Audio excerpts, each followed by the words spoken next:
president showed a video that he said showed more than 1,000 burial sites of white South Africans that he said were murdered.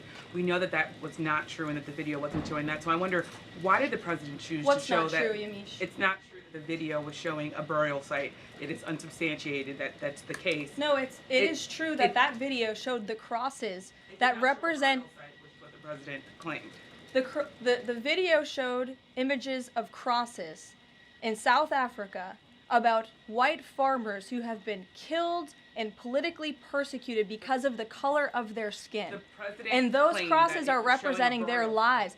Those crosses are representing their lives in the fact that they are now dead and their government did nothing about it. Are you disputing that there's no... that the video showed what the president claimed it showed, because it did not show that. But even more, what I'm asking you is who at the White House... No, it did show that. It showed white crosses representing people who have perished because of racial persecution. Verifies the videos that the president shows, and what protocols are in place when there's unsubstantiated information being put out for the world and world leaders to show? Yamiche, what's unsubstantiated about the video? The video shows crosses that represent the dead bodies of people who were racially persecuted by their government. In fact, the Associated Press, of all places, has a picture of that very monument, and the caption from the Associated Press is, "Each cross marks a white farmer who has been killed in a farm murder."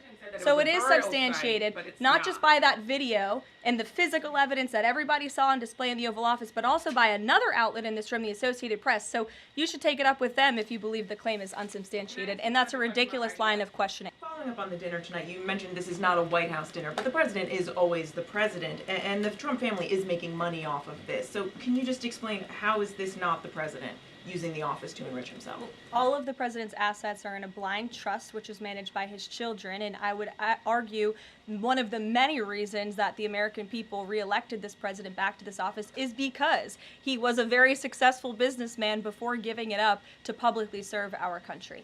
Caroline, back to the presidential gala tonight.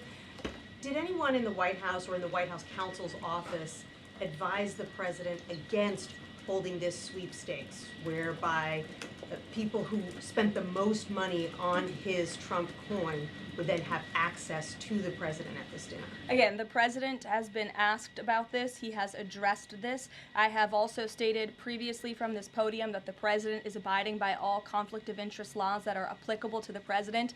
And I think everybody, the American public, believe it's absurd for anyone to insinuate that this president is profiting off of the presidency. This president was incredibly successful before giving it all up to serve our country publicly. And not only has he lost wealth, but he also almost lost his life. He has sacrificed a lot to be here, and to suggest otherwise is frankly completely absurd. Does the White House Libby, have go any ahead. concerns? The fifth round of nuclear talks between Iran and the U.S. is going to take place on Friday in Rome.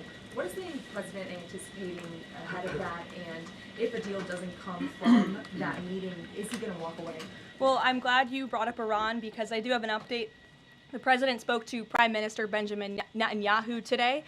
They had a productive discussion. They discussed many things, including, of course, the tragic shooting that took place here in Washington, D.C. last night. But they also did talk about a potential deal with Iran, which the president believes is moving along in the right direction. And as the president told me, and he's told all of you, this deal with Iran could end in two ways. It could end in a very positive diplomatic solution, or it could end in a very negative situation for Iran. So that's why these talks are taking place later this week.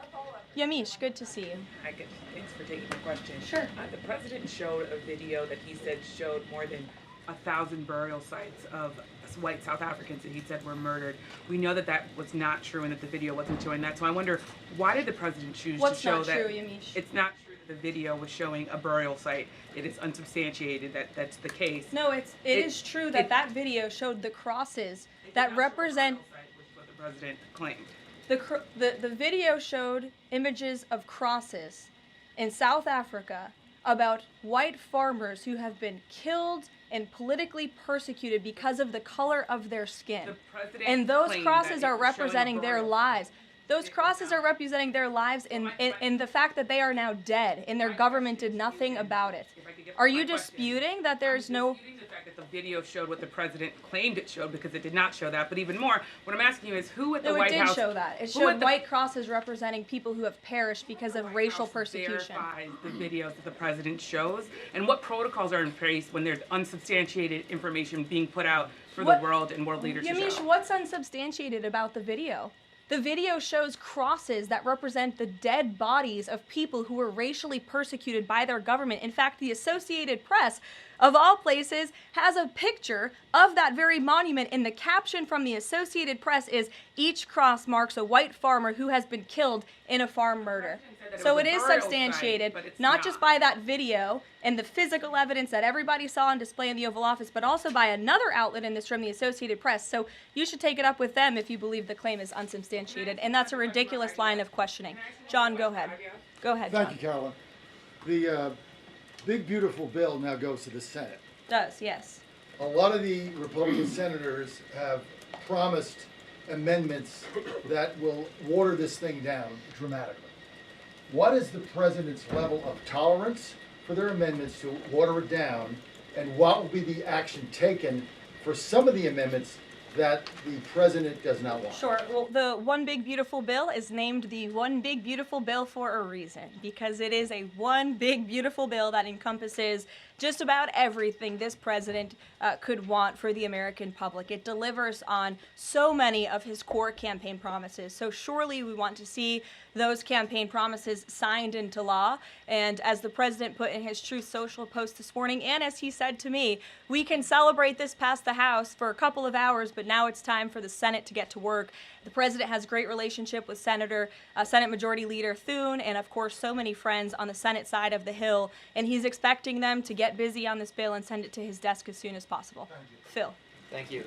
Given that the president said the other day the SALT cap, we don't want to benefit Democratic governors, if the Senate was to reduce that SALT cap or make any type of changes, would he support that, or is this a situation where done is beautiful and he just wants to pass it? Well, look, it's a hypothetical question, obviously. Negotiations. Well, correct, and the bill passed, didn't it? So now it's off to the Senate, where additional negotiations will take place, and we'll see how it goes. Michael. Thank you, Caroline. Two questions on the beautiful bill. One of the campaign promises from President Trump was no tax on Social Security. Now, due to congressional rules, that wasn't able to be included in this bill. How does the president plan to follow through on that campaign promise? Well, this bill did address taxes for our seniors. It actually allows them to take off significant money from their Social Security payments, get more money back, I should say, put more money in their pockets for various reasons. So this bill delivers on that promise. That's the view of the White House. Secondly, you had two Republicans last night that voted against this bill, Congressman Massey and Davidson. Does the president think that they should be primaried? I believe he does, and I don't think he likes to see grandstanders in Congress. What's the alternative, I would ask those members of Congress? Did they want to see a tax hike? Did they want to see our country go bankrupt? That's the alternative by them trying to vote no, and the president believes the Republican Party needs to be unified, and the vast majority of Republicans clearly are, and are listening to the president. They are trusting in President Trump, as they should, because there's a reason he's sitting in this Oval Office. It's because he's the unequivocal leader of the Republican Party, not just a president for Republicans, but all Americans. The president's approval rating is at an all-time high right now, and it's because he knows how to deliver, and Republicans like Thomas Massey and others should take note. Stephen. Thank you, Caroline. Building on the question about Social Security, the bill includes the president's promises to address taxes on tips and overtime. Could you say his feelings about the income cap? Is he satisfied where that landed? And also on a different matter, can you comment on the investigation that the Justice Department has into Andrew Cuomo? As for the first question, the president is clearly satisfied where the bill landed because it passed. Again, now it has to go to the Senate, so changes could certainly be made. As for your second question, I would defer you to the Department of Justice. Christian. Yeah, thanks, Caroline. Can you explain the decision to totally shake up FEMA leadership just a week before hurricane season?